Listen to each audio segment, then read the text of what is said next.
maxaa laamaha ammaanka jamhuuriyadda somalilan u fulin waayeen waaranka ama amarka maxkamadeed ee ka dhana eedeysane cabdiraxmaan daahir cabdilaahi? arrimaha dhaxalku waa xil lagu tijaabinaya runta, cadaaladda iyo daacadnimada, waqti ay bulshada iyo hay-adaha dowladdu ku muujiyaan sida ay u dhowraan amarada alleh iyo shuruucda dalka. dhacdo dhaba oo ka dhacday hargeysa ayaa dhalisay su-aalo culus. maxaa laamaha ammaanku u fulin waayeen amar maxkamadeed oo rasmi ah? taariikhdu markii ahayd 7 bishii 10 2025, maxkamadda gobolka Maroodijeex ee Hargeysa ayaa soo saartay amar soo qabasho waaran ah sida waafaqsan qodobka 44aad oo ka dhana Cabdiraxmaan Daahir Cabdilaahi oo lagu eedeeyay qodobada 362 iyo 378. qodobka 362 waa been abuuridda muuqaalka, sugidda ama tasqiidinta guud. qodobka 378na waa isticmaal dokumenti beena.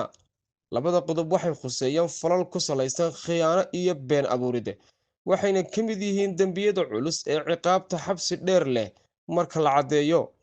maxkamaddu waxay amartay fulinta amarka qodobka 44aad oo ah soo qabashada eedeysanaha si uu u hortago maxkamadda una wajaho dacwad ka dhan ah. amarkani waa mid sharci ah oo aan fasiraad u baahnayn, balse ilaa maanta lama fulinin, taasoo dhalisay su-aalo weyn oo ah sababta ay laamaha ammaanku u ixtiraami waayeen ama amar maxkamadeed oo cadaalada u fulin waayeen. cabdiraxmaan daahir cabdilaahi waxaa lagu eedeeyey in aanu si aan waafaqsanayn shareecada iyo sharciga dalka u qeybiyey dhaxal, isagoo aan marin habraacii saxda ahaa ee caddaynayay qiimeynta iyo ogolaanshaha ay bixiyaan dhaxlayaasha oo dhani. waxa uu ku shaqeeyey arrimo dhaxal qaybinta ah ee alhuda, balse waxa uu baalmaray shuruucda iyo nidaamka cadaaladda ee diinta islaamka iyo xeerarka garsoorka ee rasmiga ah sida ay ku doodayaan qayb ka mid a dadkii dhaxalkani lahaa. liiska hantida la qaybiyey, qaabka qiimeynta iyo saamiga uu mid kastaaba xaq u leeyahay.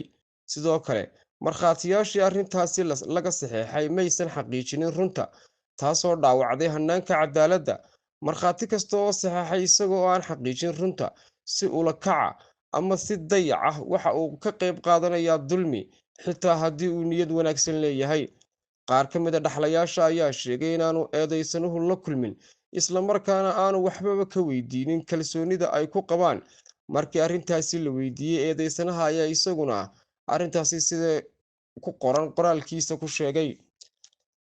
haddaba gunaanadkii, kiiskani ma aha mid qoys keliya khuseeya ee waa imtixaan ku saabsan sida ay u dhowraan cadaaladda, qiyamka diinta iyo ixtiraamka nidaamka dowliga ah. hay-adaha cadaaladdu waxaa waajiba in laamaha ammaanku ay si degdega u fuliyaan amarka maxkamadda gobolka Maroodijeex oo ka dhana Cabdiraxmaan Daahir Cabdilaahi si loo muujiyo in sharcigu ka sarreeyo qof kasta, cadaaladana loo wajaho.